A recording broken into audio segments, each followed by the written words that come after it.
Eh bien, bonjour mes amis du 18-25.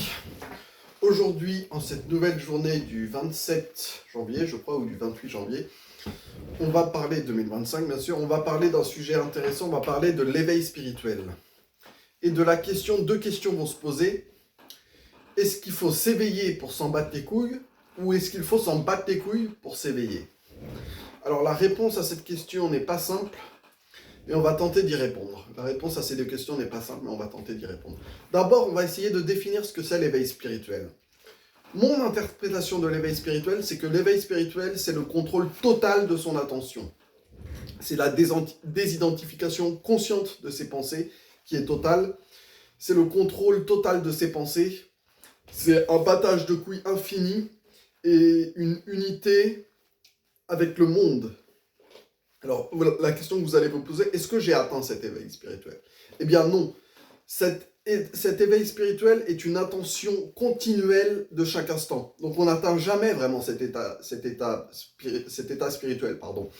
Parce que atteindre, ça signifie chercher quelque part. Et en fait, pour atteindre cet éveil spirituel, il faut réaliser qu'il n'y a pas d'éveil spirituel à atteindre et qu'il faut accepter simplement le moment présent tel qu'il est. Je viens de cracher un bout de brioche, ce n'est pas grave.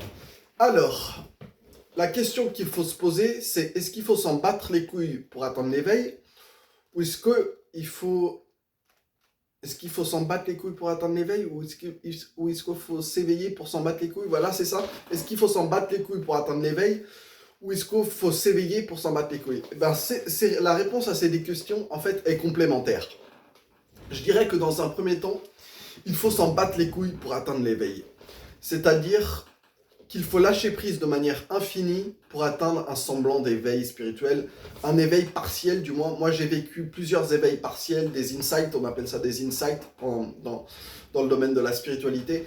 Mais du coup, ces insights, vous ne pouvez pas les provoquer logiquement en fait. Ils ne sont que des conséquences de votre conscience dans l'instant présent en fait. Donc, qu'est-ce que je voulais dire?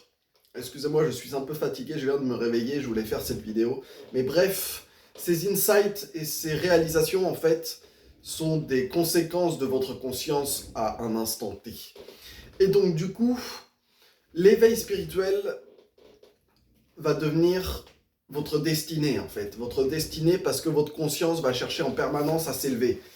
Et du coup, c'est votre destinée plus ou moins. Alors moi je suis là pour planter une graine, éventuellement, pour planter une graine qui va peut-être germer par la suite, mais en fait, vous avez déjà tout en vous. C'est ça qu'il faut se dire.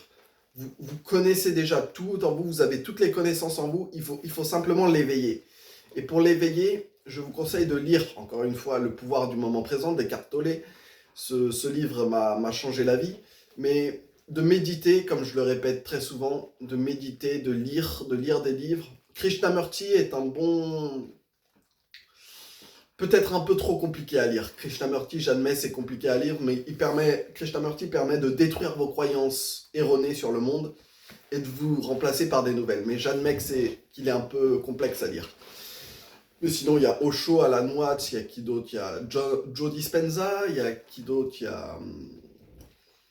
Oh, il y a des Fabien Olicard aussi, des mecs comme Fabien Olicard, des mecs comme... oh, je sais pas, en fait, je sais pas, il y en a tellement plein de personnes qui sont éveillées, qui connaissent pas mal de choses sur le monde, qui ont des connaissances sur le monde de l'éveil. Mais bref, les connaissances sur le monde de l'éveil ne doivent pas vous bloquer, c'est ça la question. Enfin, c'est ça la réponse. C'est que vos connaissances vous bloqueront à un moment donné parce qu'il faut se désidentifier de vos connaissances. Il faut se désidentifier de tout, en fait. Quand je dis qu'il faut s'en battre les couilles de tout, c'est qu'il faut se désidentifier de tout. C'est-à-dire, si vous êtes identifié à vos points de vue, à vos opinions, à vos jugements sur vous-même ou sur le monde, eh bien, il va falloir se désidentifier et s'en battre les couilles d'un point de vue inconscient. Et l'éveil, c'est simplement ça, c'est simplement cette conscience de l'instant présent, cette fine conscience que l'on est. Et en fait, c'est la disparition de l'inconscience, en fait. Enfin, c'est pas vraiment la disparition de l'inconscience, c'est simplement que l'inconscience est reconnu tel qu'il est comme une part de la conscience. Comme une part de la conscience, excusez-moi. Et du coup, quand on a atteint l'éveil spirituel, même s'il est partiel, ça veut pas dire qu'il n'y a plus d'inconscience, ça veut dire qu'on a réalisé ce qu'est l'inconscience en fait. Et l'inconscience en fait, dans les religions, l'inconscience c'est le diable, hein, c'est Satan, c'est l'inconscience en fait, c'est le fait de ne pas être conscient des choses. Alors, c'est à la fois ça, mais à la fois on a besoin de la conscience pour survivre. Vous savez certainement que notre destinée et notre vie est basée à 95% sur le subconscient, sur l'inconscient en fait. C'est-à-dire que on fait des choses qu'on n'a pas conscience. Par exemple, se lever le matin et regarder le téléphone, c'est inconscient. Se lever le matin et aller aux toilettes, on le fait sans en avoir conscience et on a besoin de cette inconscience pour vivre en fait. C'est ça qu'il faut comprendre, c'est qu'on a besoin de cette inconscience pour vivre et on a besoin encore plus de la conscience pour vivre. Parce que la conscience, c'est ce qui vous différencie de chaque être humain en fait. L'inconscience, c'est ce qui vous unit à l'autre. Je ne sais pas si on peut dire ça comme ça, mais la conscience, c'est ce qui vous différencie de chaque être humain et c'est ce qui fait que vous êtes unique en fait. Et donc, l'éveil spirituel, c'est un contrôle total de votre attention, c'est un lâcher-prise infini sur le monde, c'est une sensation d'unité avec le monde. Mais moi-même, je n'ai pas atteint cet état parce il faut réaliser qu'il n'y a rien à atteindre en fait. Il faut juste rien attendre de quoi que ce soit, rien à chercher et réaliser que l'éveil, c'est simplement un lâcher-prise d'instant en instant. Et donc, du coup, pour ce faire, il faut redevenir à l'état de bébé et d'enfant, en fait, en gardant cette responsabilité que l'on a étant adulte. C'est-à-dire qu'il faut être un enfant éveillé. Les enfants sont tous éveillés. Enfin, les enfants, quand je parle des enfants, c'est les bébés de 0 à 2 ans, les enfants de 2 à 4 ans, éventuellement. Au-delà, on commence à se construire une certaine identité, un certain ego, et en fait, on se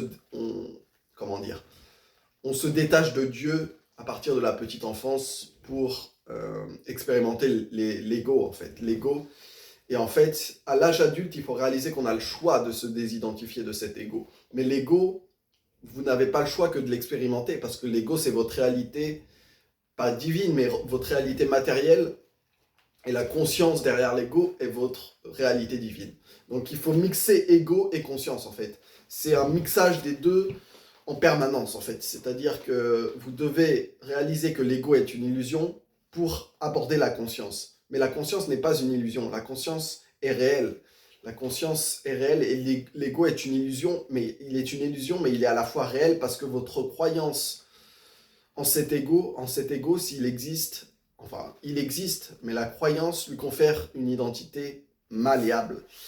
Et donc, bref, je pense que vous devez, dans un premier temps, vous en battre les couilles consciemment pour atteindre cet éveil, même s'il n'y a pas vraiment de choses à atteindre, c'est juste qu'il faut réaliser qu'il n'y a rien à atteindre en fait et qu'il faut avoir cette conscience de l'instant présent d'instant en instant.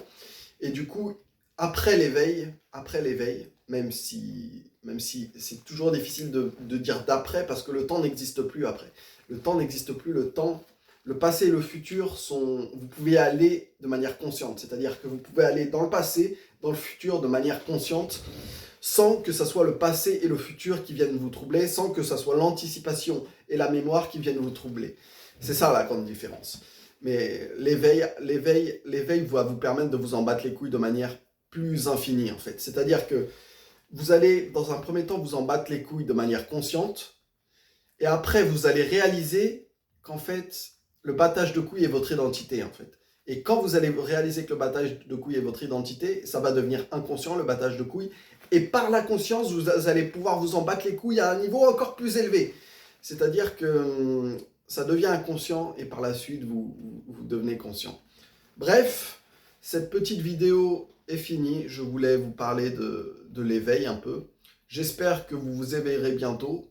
Moi, ça a été un processus graduel qui est passé par certaines réalisations. On pourra en parler dans une prochaine vidéo si vous le voulez. Si vous avez des questions, contactez-moi sur jeuxvideo.com sous le pseudo NeverStandBack ou Morpheus EcoPlus. Je tenterai d'y répondre. Et si vous avez d'autres questions, dans les commentaires de cette vidéo. Merci à vous, bonne journée.